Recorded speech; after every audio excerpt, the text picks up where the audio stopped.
The topic of today's program, or the last program here, and we're standing between you and dinner, so we'll try to make this both lively and hopefully entertaining, is it legitimate to use tax policy to change people's behavior? So what I'd like to do is start out with a little lesson, simple lesson, in the principles of sound tax policy. What are the differences between these two candy bars? Everybody see them? I have a Hershey's bar here and a Twix bar here. Twix is better. The Twix is better. Why is Twix better?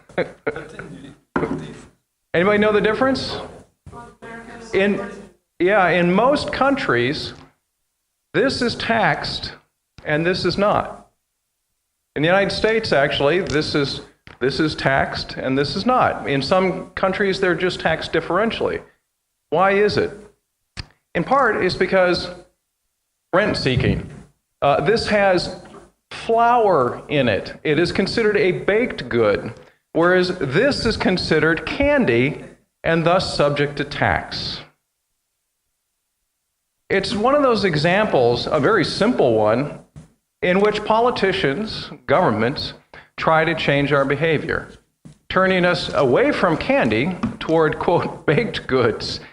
Obviously, lobbyists try to use that to their advantage to create a tax advantage between their product and someone else. And we see that in larger examples, one that Barbara mentioned earlier with Tesla. Tesla and a Porsche are roughly the same cost, $80,000, $90,000 or euros. One gets a tax subsidy because it's electric, whereas the other one doesn't because it's an internal combustion engine. And we see this throughout all of our tax codes. In the United States, we get a tax credit for adopting a child, for having a child, putting a child in daycare, saving for college education for our child, paying for our child's tuition. We get to save on our taxes by paying the interest on our mortgage. We get a tax credit for changing the windows on our house to more energy efficient, buying a new refrigerator, putting a solar panel on the roof of our house, and the list goes on. And I'm sure in every one of your countries, you have examples like that. All of those things are examples of way in which tax policy violates the basic principles of tax policy, and that is neutrality, simplicity, transparency, and stability. The most important, I think, for those of us in our field is the principle of tax neutrality. And what that means is that taxes should cause minimal distortions between for either individual or business decision making. Taxes should simply be neutral to any of those decisions that we make in life, either as individuals or businesses. And we see that violated all the time. Now, there are some economists over the years that have decided, well, these principles are great and all of these things that they're doing are wrong, except on a few occasions. It's legitimate to use tax policy in their mind if you have behavior that violates or harms someone else. And there was a famous economist 100 years ago named Arthur Pijou. He was a Brit. And out of that came the Pigovian taxes. These are taxes that are used to essentially prevent or stop harmful behavior of one person to another. The best example of that are taxes on smokestacks or carbon taxes. Things like that are all used to try to prevent your behavior from harming someone else. There was a crazy proposal a few years ago by some scientists. Cows emit a lot of methane. I don't need to go into detail on that. And it happens to be one of the biggest reasons that we have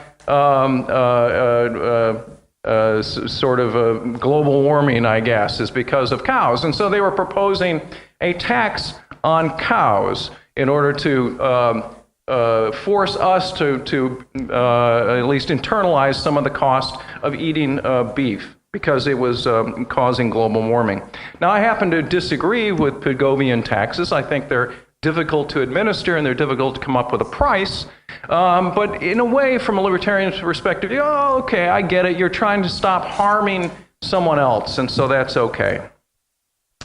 But now we have something, a change in economics, a change in many global groups towards something I think is even more insidious. And that's using tax policy for internalities, if for lack of a better word. These are behaviors in which harm us.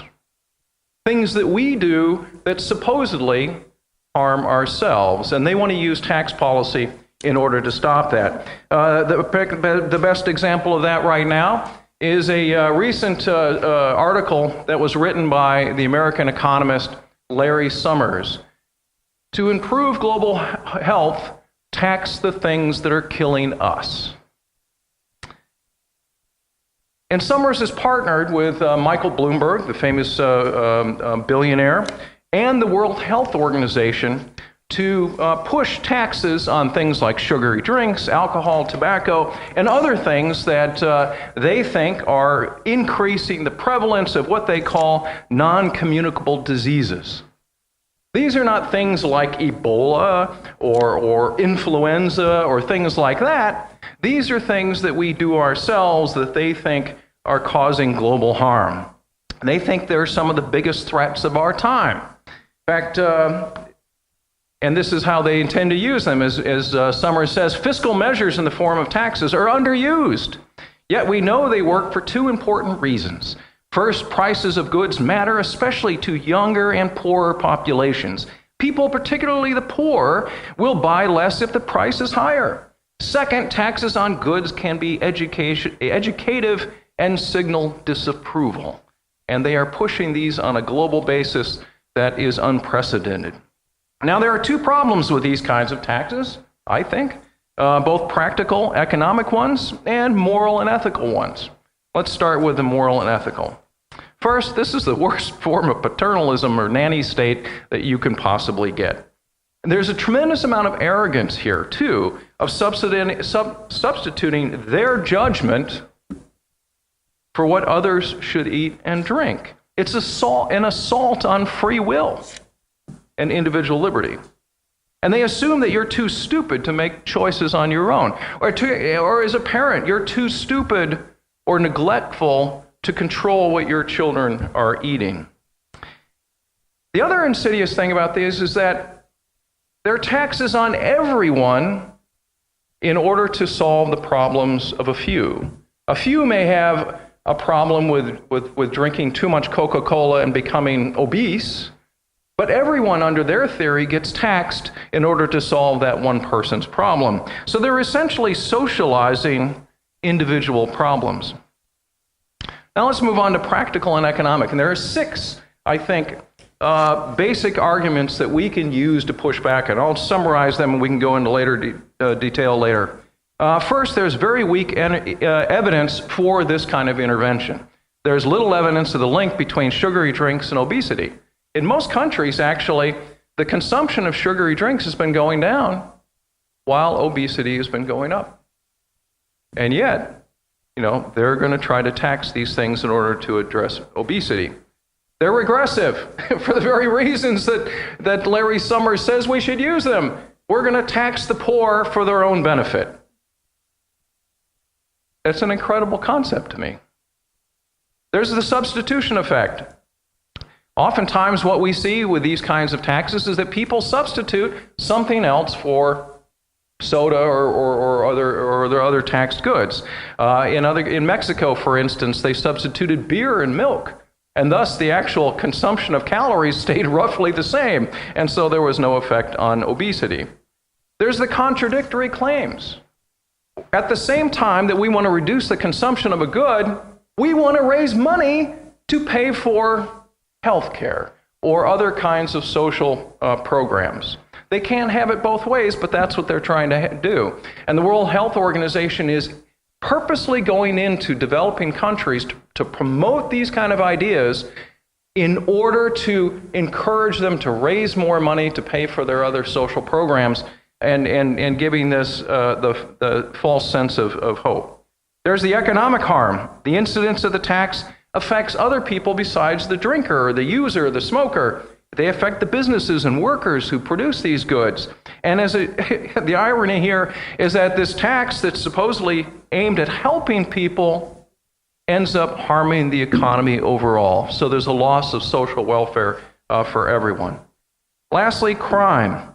As we've seen in the United States, and we've talked about this earlier, these kinds of taxes, often to the extreme, create a prohibition-like environment in which we create the incentives for criminals to come in and sell these goods, bootleg goods, contraband, and so forth. We've seen it in New York City, where more than half of all cigarettes sold in New York City are contraband, and so groups like Hezbollah and others are making millions of dollars doing that.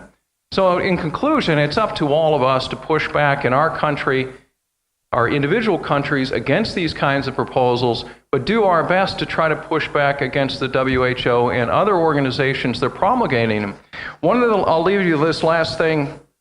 The WHO is encouraging member states to explore the idea of taking the revenues that they're getting for these companies, like Philip Morris, Coca-Cola, and using them for development assistance. So they want you to take that money, recycle it in order to provide it back into developing countries to help them. It's a crazy notion, but this is the kind of ideas that are coming out of the World Health Organization in order to protect us from ourselves, and it needs to stop. Thank you.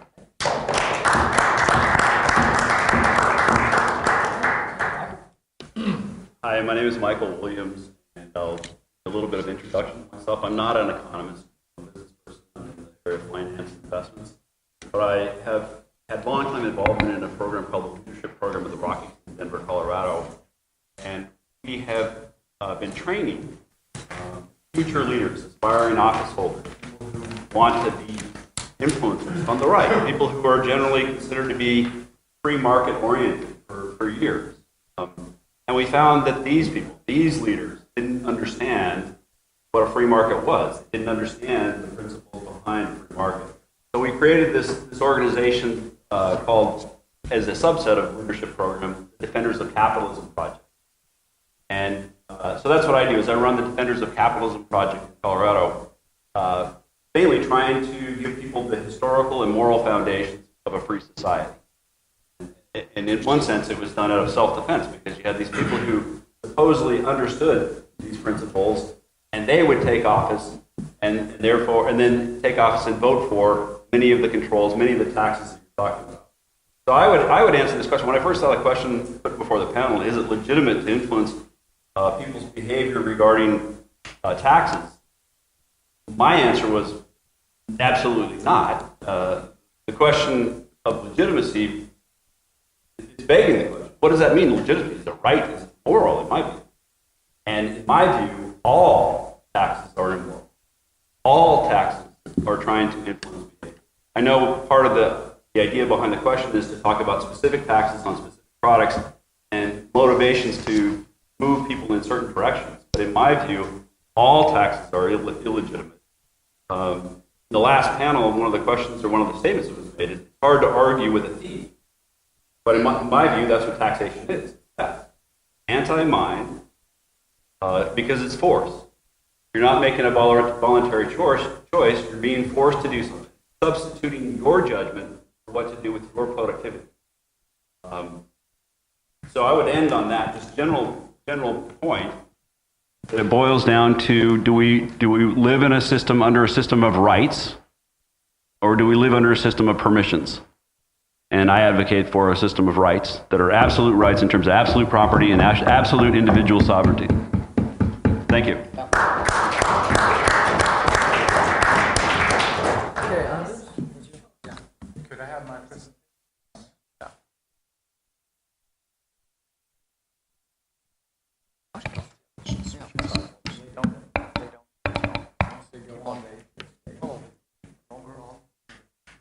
Yeah, my name is Ydstedt, and I'm an entrepreneur, and I'm also advisor to business organizations, and I've been a tax campaigner in Sweden, worked with the campaign that we abolished the inheritance tax in 2004 and the wealth tax in 2007.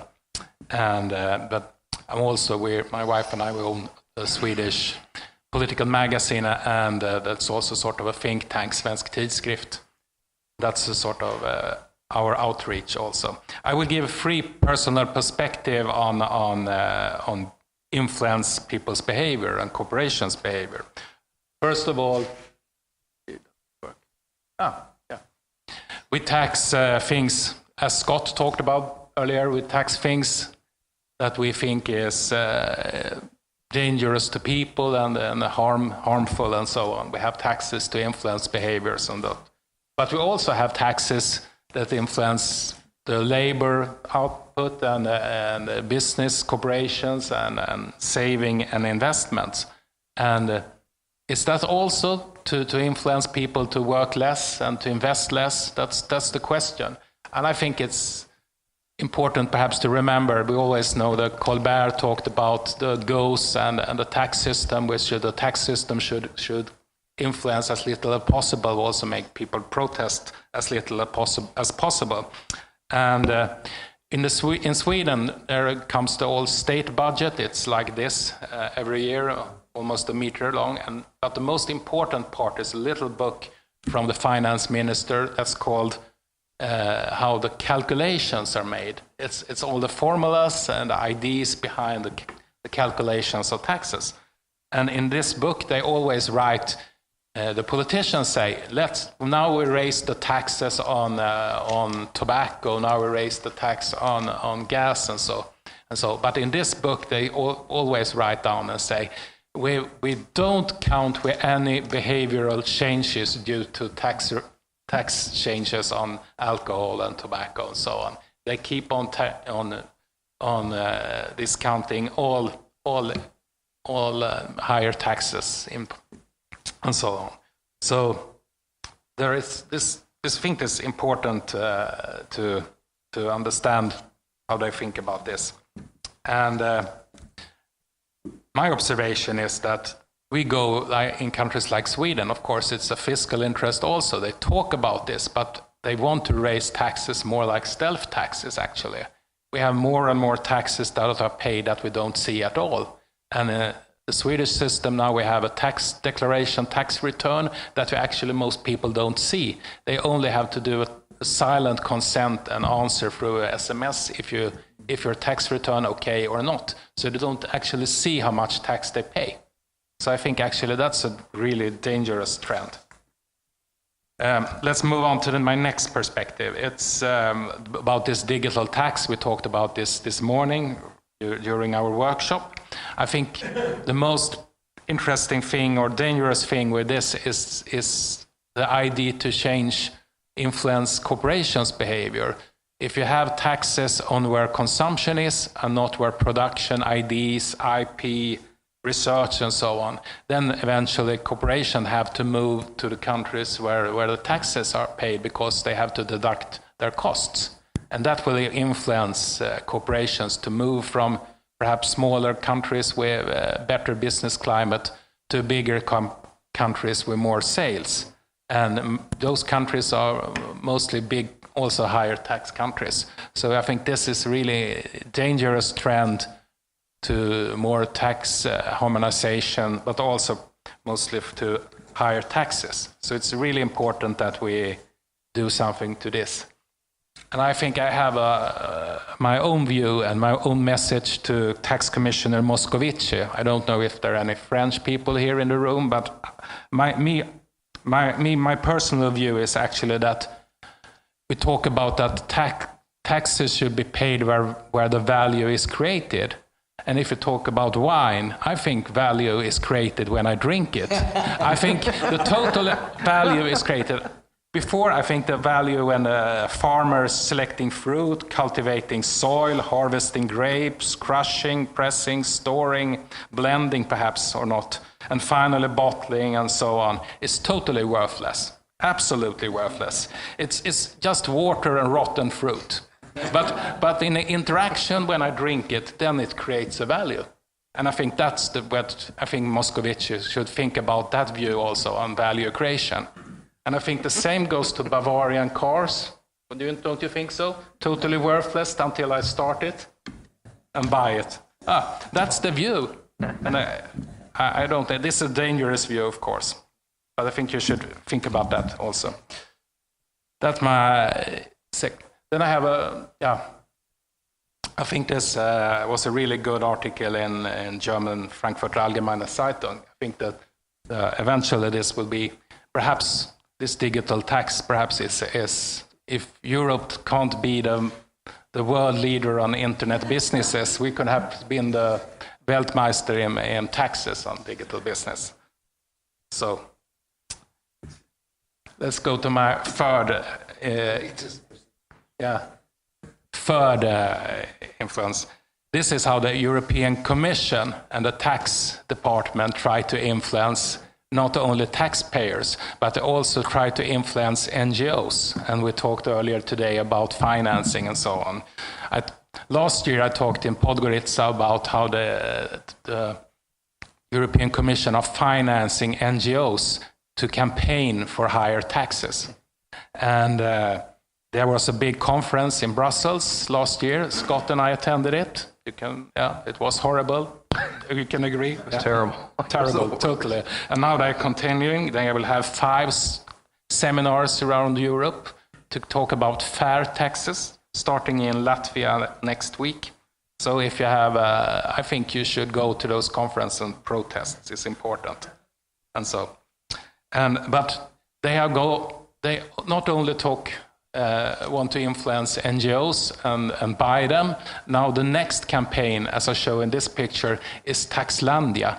It's a computer game online for kids. They want to influence the next generation, so they will also, in this computer game Taxlandia, you get higher score if you raise taxes and spend more. Then you win the game. That's the view of the European Commission, how they want to influence the next generation. So in our magazine, we have an op-ed from Christopher Fjellner, who is a member of European Parliament, who is really against this. But this is actually how they work. And I think we have a lot to do to fight these tax-paid tax campaigners. Thank you.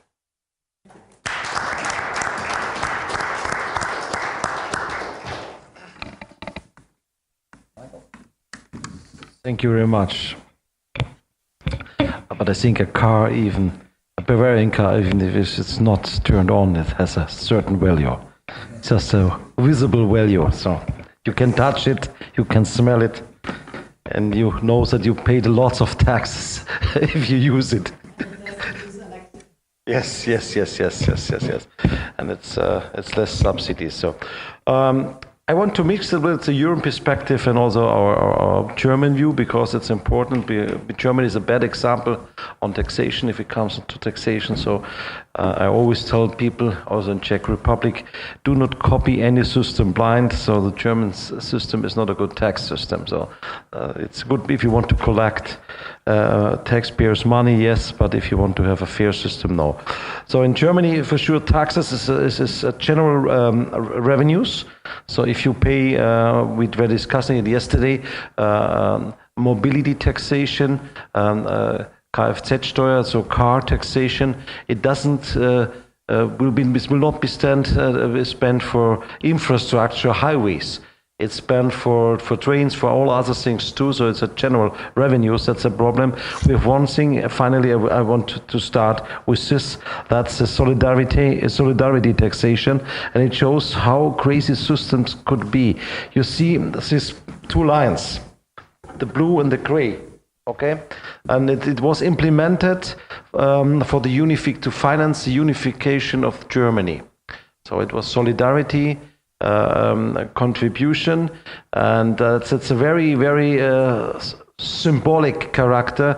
So you will see 2019. So the monies which was collected and spent to the new lender is declining, is going down, and after 2019.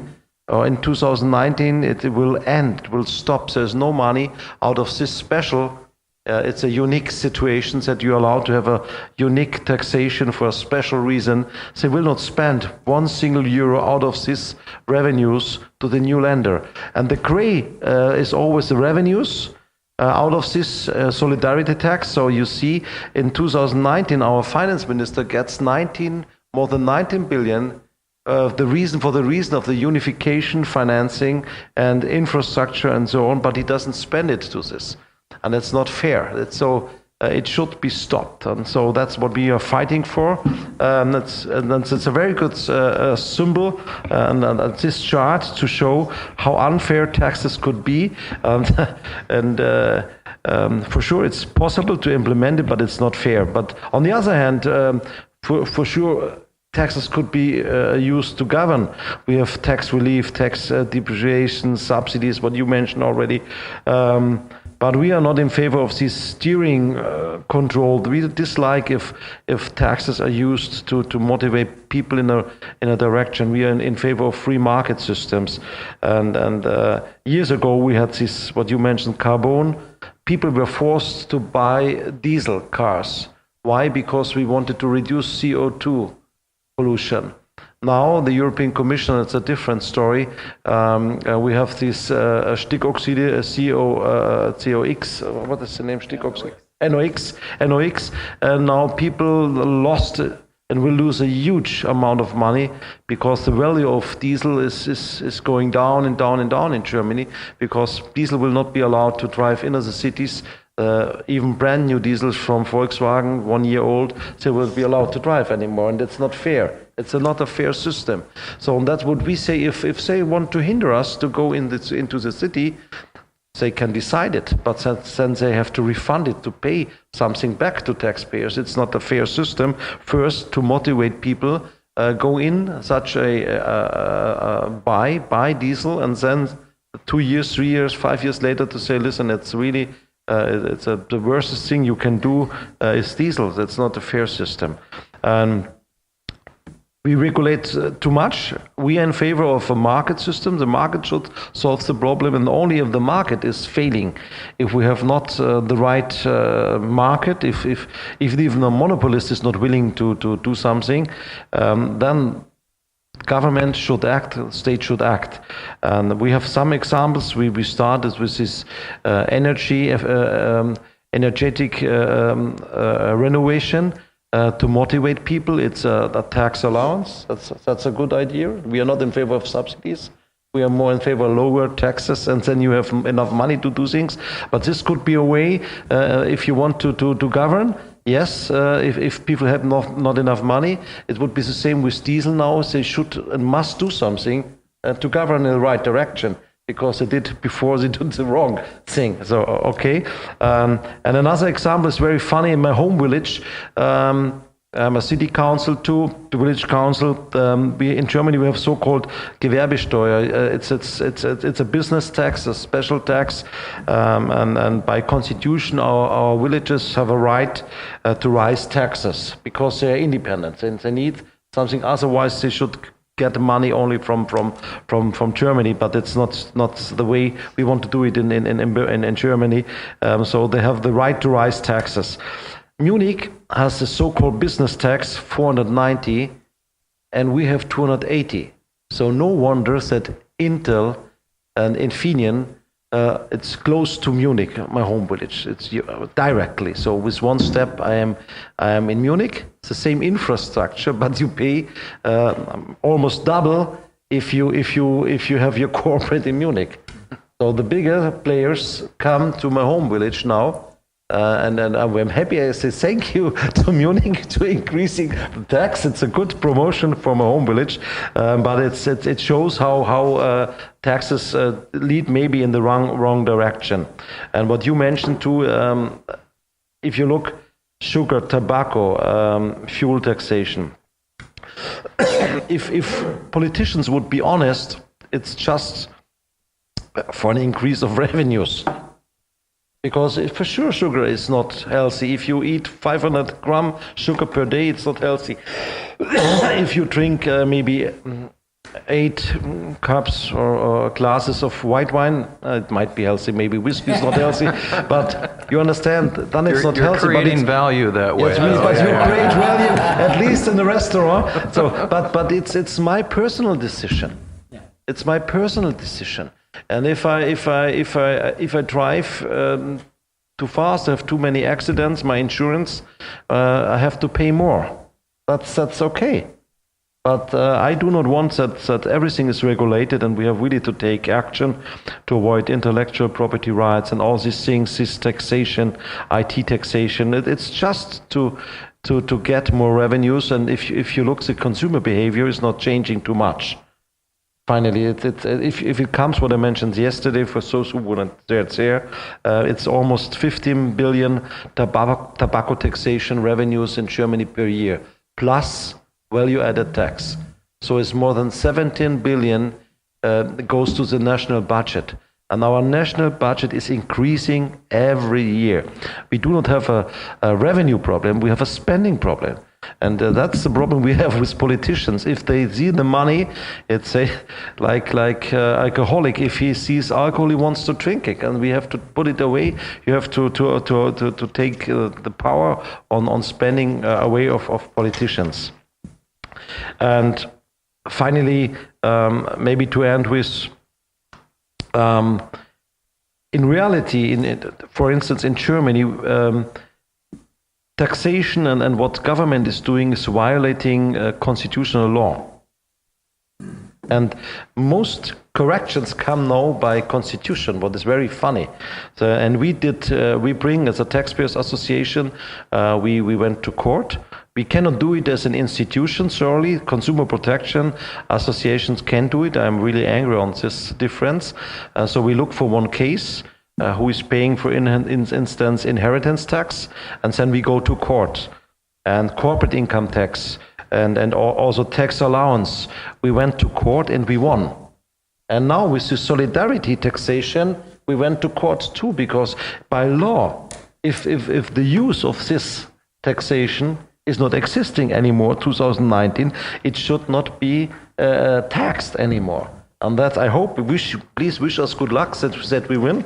It will be the best booming thing for small and medium entrepreneurs and private people, because 5.5% of their income tax is added as a social security, social solidarity contribution. They will keep 5.5% out of their income tax, and I think that's the right thing. And to end, OECD is promoting, that's what I wrote, wealth taxation.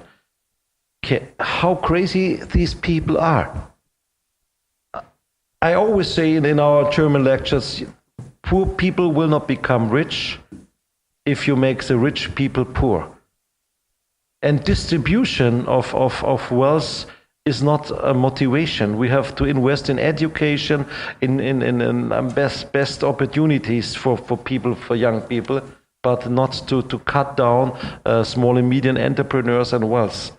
And what OECD is missing, makes me very, very angry, most of the small and medium entrepreneurs are really, these corporates are owned by these private people. So the wealth, their house, is part of the guarantee to get credit at the bank, and also if they are aged, old, retired, they need this money. And it's not, how to say, if I invest in my house for my children, I do not travel, I travel here, but I do not make too many trips and waste my money. I use this tax money for the future of my children. And the same amount, another person, maybe Anders, is traveling a lot, is spending a lot, is consuming a lot, and both die. But yes, but listen, we both die. And then my children have to pay inheritance tax. Because it's a wealth, it's an unfair situation. We should really explain that it's your decision what you do with your money.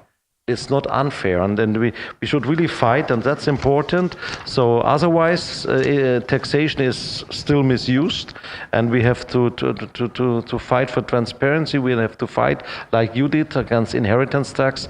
And the funny thing to end is that you it were the socialists and the green. Please tell the story. It was not our conservative and libertarian friends. It were the green and the socialists who got rid of the inheritance tax. That's what. And the same by in Germany, cut down of corporate income tax. What was done from socialists and greens. That's wondering. I'm very wondering why.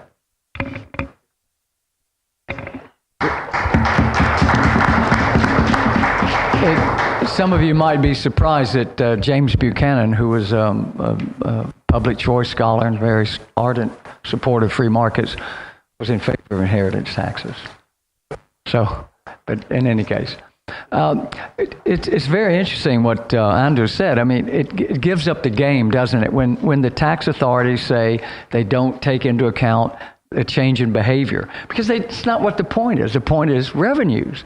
This is what we call virtue signaling. Sin taxes are what now has become called virtue signaling. I'm doing this because I'm a good person and I act in a moral way, and I'm Michael Bloomberg and I care about fat people. I mean, it's bullshit. And they want the taxes. Well, what's interesting, Chris, though, is that socialists and leftists do not realize that in the same way that taxes discourage us, or supposedly discourage us from smoking, drinking, and having a soda, is the same way that it affects our desire to work, save, and invest. Let's take Bloomberg's last line here. Think about this, and we'll replace. We'll say people, particularly the poor, will work less if the price is higher. Second, taxes on certain work can be educative and signal disapproval. They don't get that. They're more than happy to use taxes to change our behavior in many ways, but they don't realize that the same thing can happen when we work, save, and invest. And that's why they love these higher taxes on the wealthy, on corporates, on businesses, and so forth. And that's why they're promulgating wealth taxes, taxes on savings, and it's all about inclusive growth. And that is, as Michael said, bringing down wealthy people so that everyone's poor. Yeah, please. Michael mentioned the OECD proposal. I don't know if anyone has read the report that they presented this week about the introduction of a net wealth tax.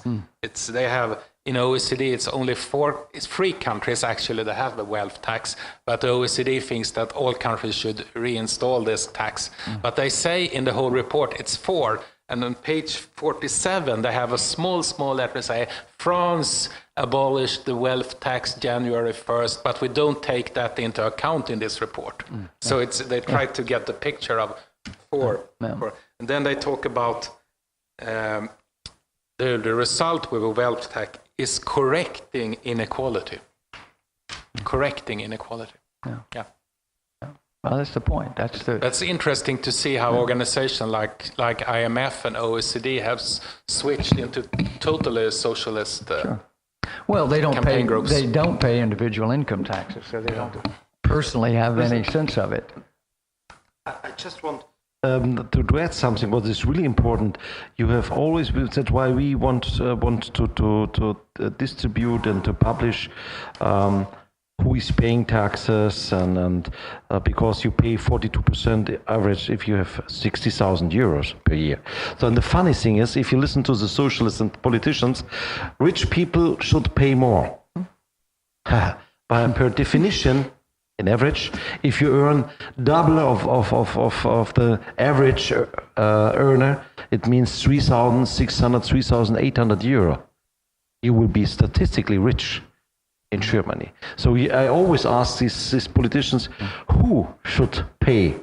Who should pay? Because rich is an open definition. And finally, the cash cow, the revenue cow in Germany is our small and medium entrepreneurs. And so the 50% of the income taxpayers contribute only 5% to the total income tax, and these are the low earners. So that's also the reason why in Germany we have no success with our tax cuts demand, because people will not benefit. But vice versa, the small and medium entrepreneurs are the backbone of our German tax system. So, and it's a complete wrong approach if you would have an increase. And there is a politician, not a politician, a member of European Commission. I dislike him. He's a German, not for that reason, but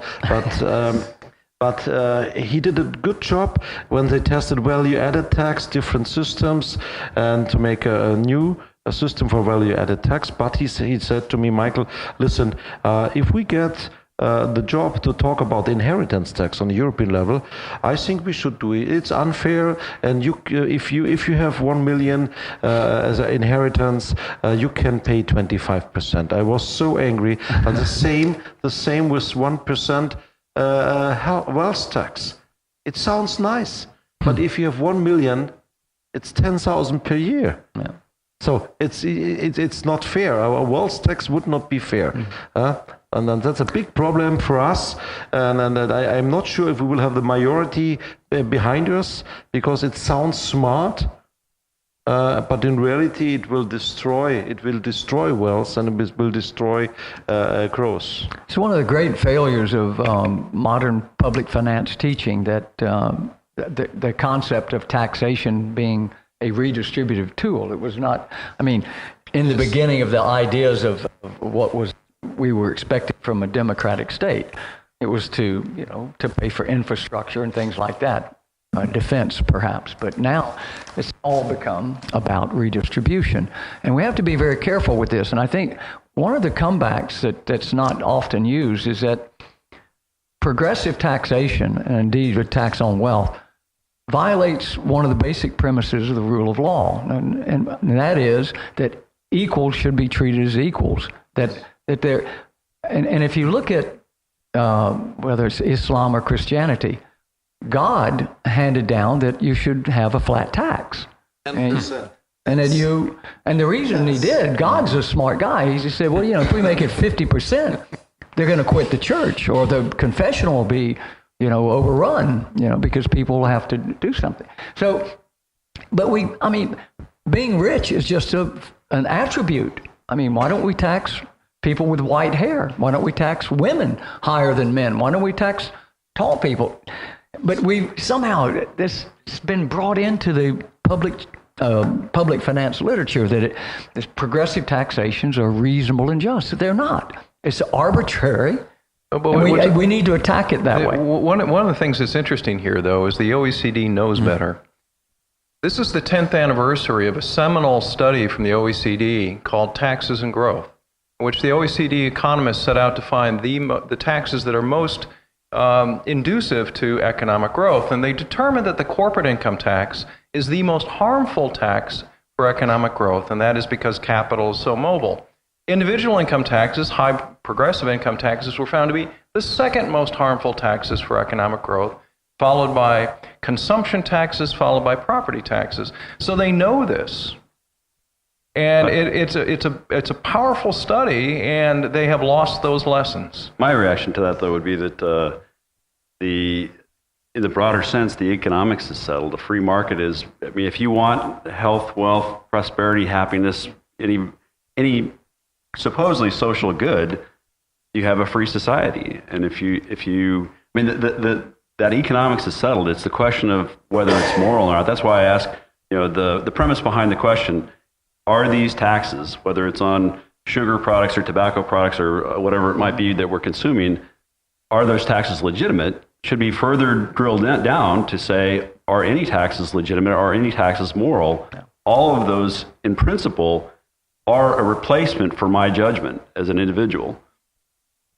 Well, Anders' friend Pierce Muscovici at our conference we went to said that there is no contradiction between social justice and progressive taxation and economic growth. I don't know where he gets that, but that's what he stated. It's a statement. It's an assertion. Yeah. If you have one more, then we'll turn to questions. I think one of the most dangerous thing that we talk about today, IMF and OECD, is this inclusive growth idea, and they try to tell the story that inequality is a threat to growth, and that's why. And they try to sell this efficiency. It's a sort of efficient tax system. We have to tackle inequality because that's creates more growth, and that's a totally flawed idea. When I compare these things, it's they're looking at countries with sort of crony capitalism and that kind of restraints, and compare that with other countries and different time series and so on. And of course, if you have crony capitalism, you probably have less growth, but that's has nothing to do with. But you know, we have to be careful with this. It's only an assertion. There's no history, and there's no theory that suggests that any income inequalities nor wealth inequalities are the source of political upheaval, even or low economic growth, slow economic growth. It's just a statement. It's an assertion. It's a journalistic one, and it's caught on. We need to fight back, in particular, against that. History, if you look at revolutions, they weren't fought over income inequality. It was about inequalities of power, and you know, which may have incidentally led to income inequalities, but the essence was power. Yeah, thank you. The specific title of this is all about influencing people's behaviour through taxes, and obviously instinctively all of us would be very much against that, but it was the blessed Margaret herself, Margaret Thatcher, who said that the tool is economics and the objective is to change the soul. Of course, when she took over in Britain, taxes were incredibly high. And I think what she meant by it was by reducing taxes, you had to make people sort of fend for themselves again, start saving for themselves and those sorts of things. Considering we probably all think that taxes are very high as they are now, is that still maybe a legitimate thing for us to consider? And perhaps even things like incentivizing people to save for their pensions through the state topping it up and things like that. That's my main question. Briefly, if we've got someone from Colorado, how is the legalization of marijuana rolling out? And in 15 years... It's raising a lot of money. And in 15 years or so, presumably when it's legalized in Britain as well, am I at the Taxpayers' Alliance going to have to fight a Can the Cannabis Tax campaign or something like that as well? Thank you. So I would say that it's a great experiment in Colorado right now, and it's that's happening across the country right now. I think the cat's out of the bag. I think that's something that's going to continue. It is causing a lot of problems in terms of, especially for those in banking and finance in Colorado, because the national law, I mean, it's a much, you know, it's a cash business in Colorado, and so you create all kinds of problems, or maybe solutions. I don't know. I'm not sure I'm answering your question. The first part of your question, remind me?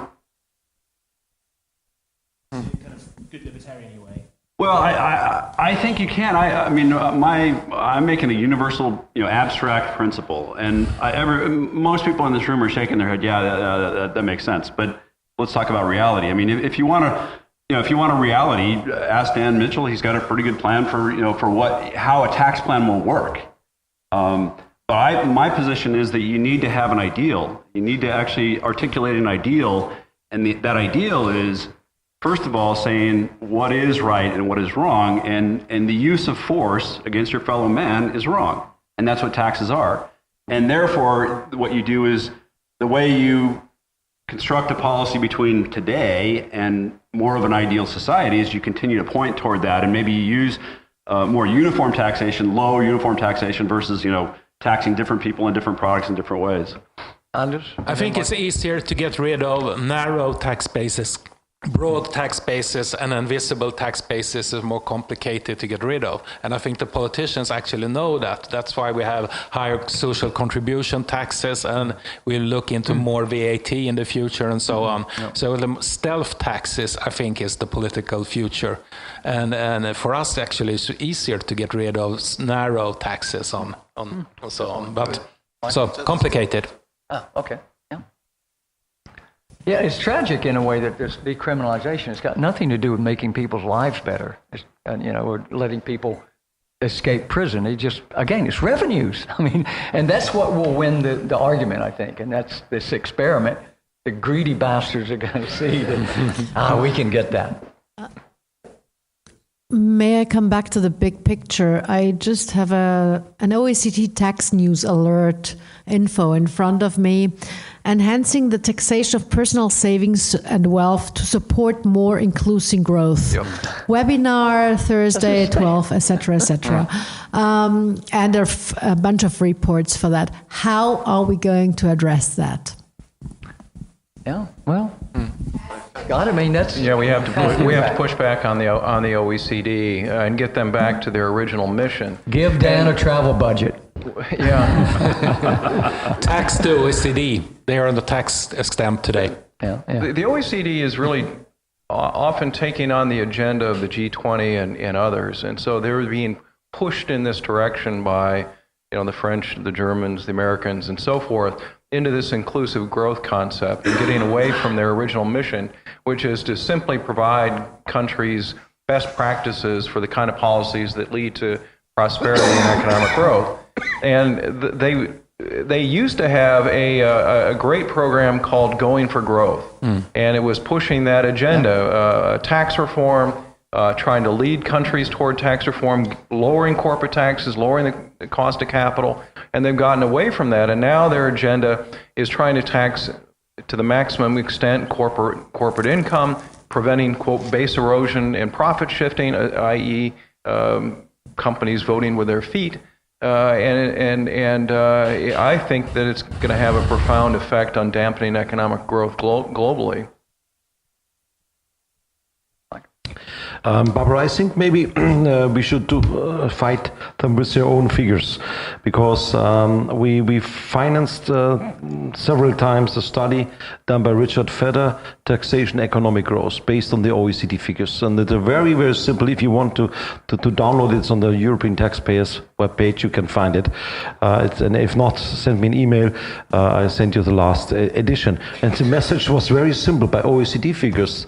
Where you have high taxation, you will have low economic growth. Where you have low taxation, high economic growth. So we should use these figures, and we should fight where we are able. And then the question is really, I'm happy that you thought this. What is the main purpose of taxation? It's just the general revenues for the state. It's not, we should fight this socialist approach, distribution, transfer payment. It's a wrong approach.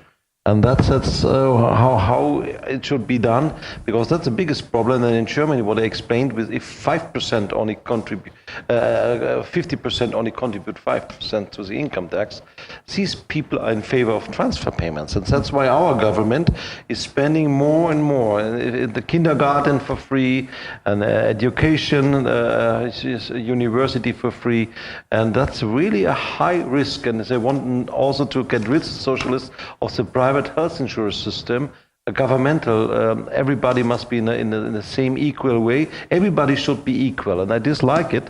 Animal Farm, everybody is equal, but not equal enough if you look to politicians.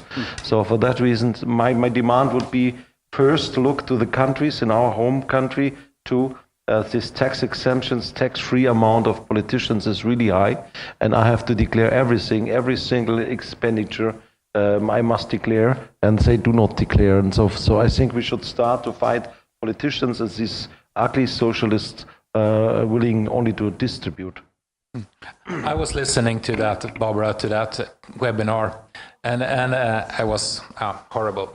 But after those, they claim that there is a new tax landscape. They say that tax treaty is about information, and that kind of new technology and so on gives new possibilities to introduce this kind of confiscating taxes. And I think we have to stop this development also. And there is a big discussion about, for instance, country-by-country reporting, that all books should be open from corporations and so on. And that's the next step in this area. And that's really important that we stop that kind of development, because it gives them more tools for bad tax policy. See, and this is one of the problems I mentioned about journalists. Journalists don't have the background to say, what do you mean? What's this inclusive growth? They just say, well, everybody knows that that's the right goal or what. But journalists don't have the capacity to press these kinds of questions. All of this nonsense about wealth taxes and all just goes right across the board. And everybody just sort of nods and approving.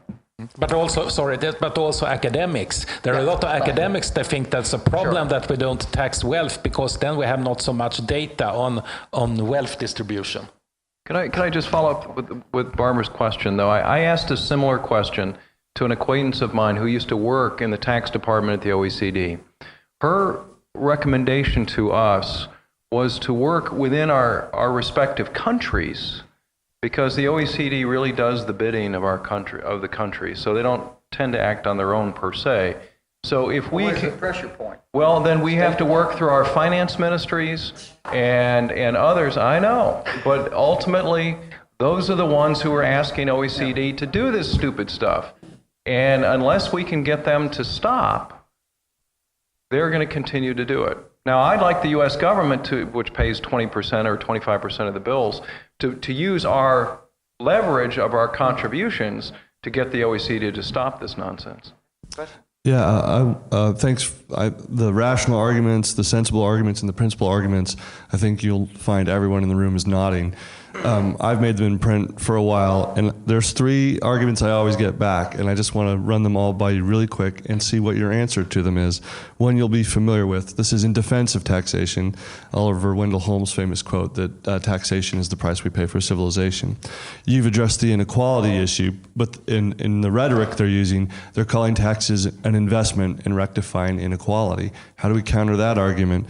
And lastly, Richard Thaler won a Nobel Prize for the idea that people have inherent rational biases that cause them to make systemic errors in their own judgment, which creates the intellectual justification for modifying their behavior through taxes. So if they're giving people Nobel Prizes for doing exactly this, how do we fight that? So my answer to that last question is Thaler excludes himself or the bureaucrats. I mean, the thing is, it's the law of the excluded middle there. This law applies to everyone with B. We see this all the time with politicians. I'm smarter than you. I'm going to substitute my judgment for you. I know better. I don't suffer the same frailties of humanity as you do. And I would argue that the civilization argument is completely the opposite. Civilization is a movement toward privatization and voluntary mutual agreements, trade. That's what civilization is. In that last session, we used that. We were talking about the argument of the battle of ideas and war and so forth. But the idea of civilization is about trade and choice and actually convincing a mind instead of forcing someone. So I would say, I forgot the second one. Redistribution. Inequality. But again, taxation was never meant to be for that. But that's anyone else? No, that's right. The key is to have the type of economic growth that lifts wages and living standards. Exactly. And that can only be done through the right kinds of tax policies that promote prosperity and higher living standards. And you can't do that by taxing the wealthy down to the state of the poor. Anders? Yeah, I spent a day in Stockholm with Cass Sunstein, who is the co-author with a book with Thaler about nudging and so on. And my general impression, spending a total day with him, was that he really thinks, he knows better than everyone else how to behave, what to drink, how to exercise, everything. Yeah, they really believe that they know better. But everyone have their own choice, and they don't know perhaps how long they will live, or if I want to smoke or not. They don't think that way. I think that people belongs to the state. That's perhaps the most important thing. The state is not your property. You are the property of the state. Yeah. Michael? We did, and now in Germany we are used to ask people. In former years, people voted for freedom. If you ask what is your main interest, so freedom, prosperity, and so on. And now, if you ask young people, security. So, and the problem we have that our governments give the illusion they do not show where the money comes from. It must be earned, and the cake is not becoming bigger if you distribute it more. You must make it bigger itself, and that's a big problem. The people, that's as also Barbara, education problem for us in future, to educate young people like my son. When he finished, he started to work. He's now 19, and he was apprentice, and he finished now. And before, faced to our tax-free amount, minimum of existence. He had not to pay income tax and no solidarity tax, and just solidarity contribution. And then he's earning 1,600 euro. And he said, Papa, is it correct that I get less than 1,000 euro back out of this? I said, yes, my son, that's why I'm working for Taxpayers. And he was very, very angry.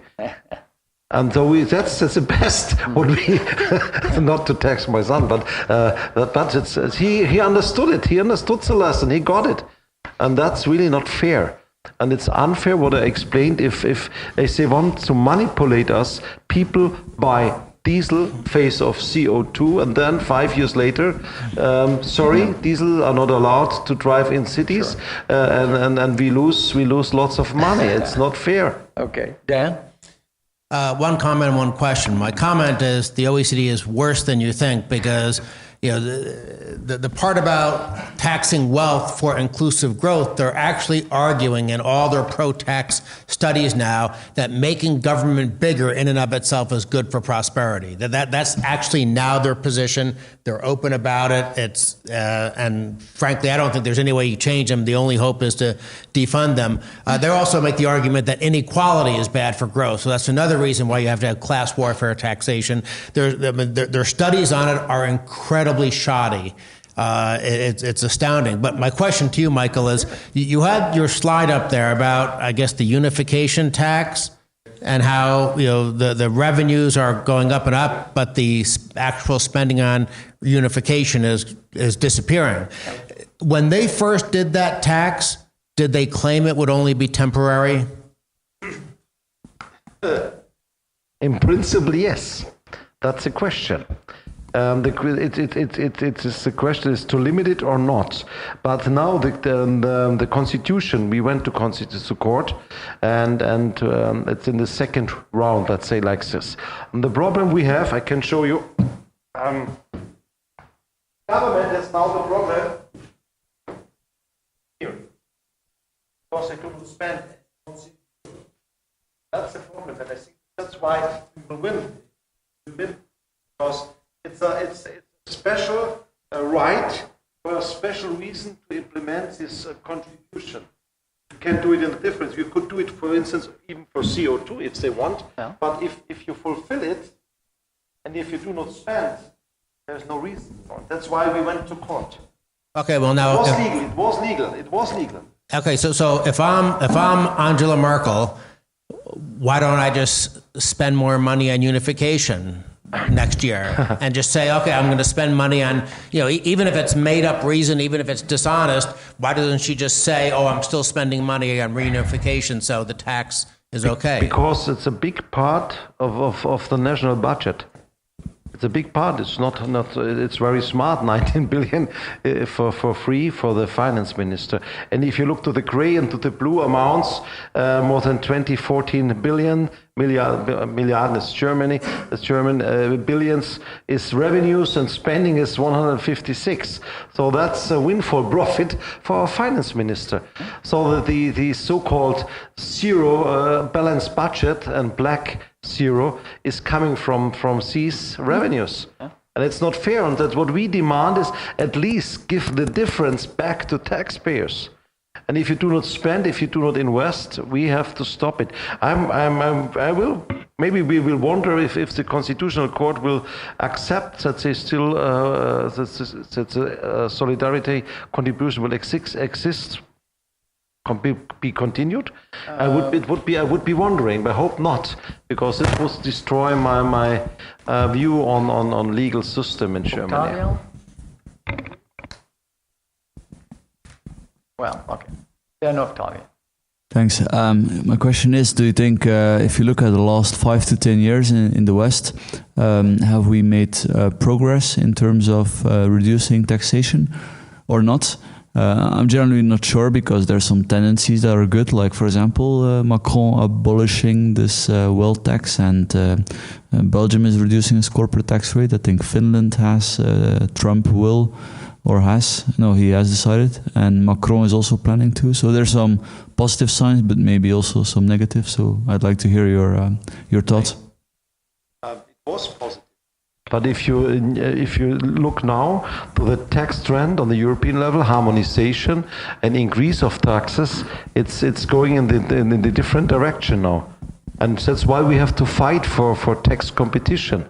So Austria, for instance, the new chancellor promised he will, for reinvestments will be tax-free in future. We want to implement the system of Estonia.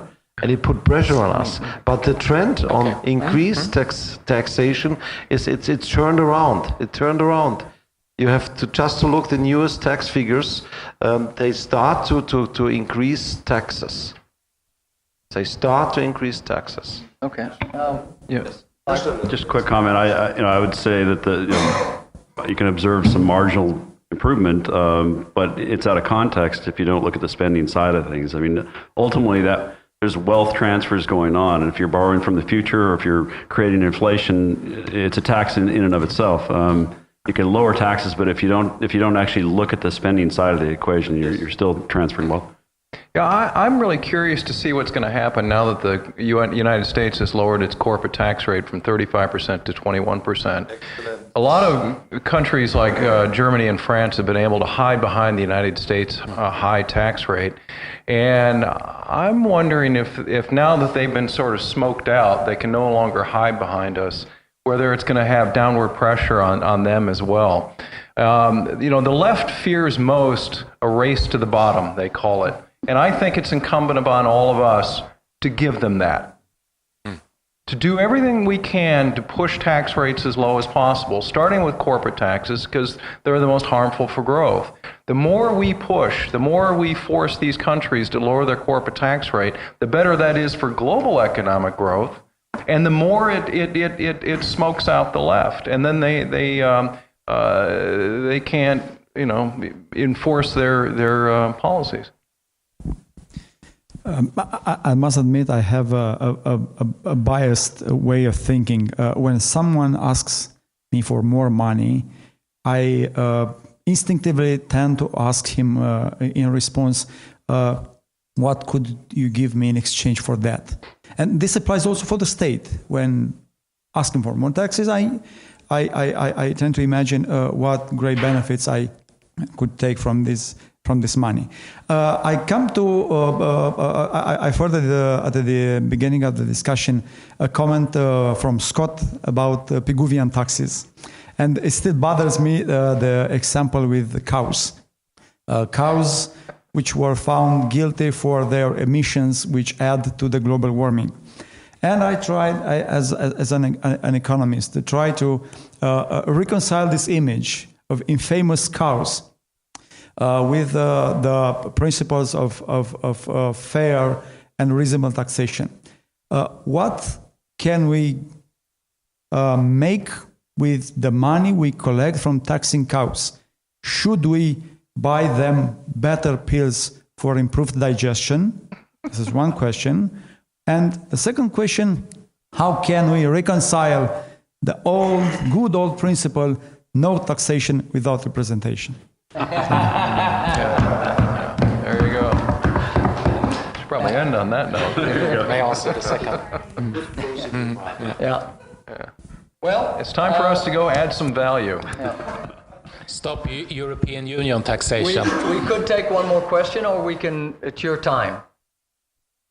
Well, it's been an honor to be on this distinguished panel, and I'd like to thank all of them. Thank you very much.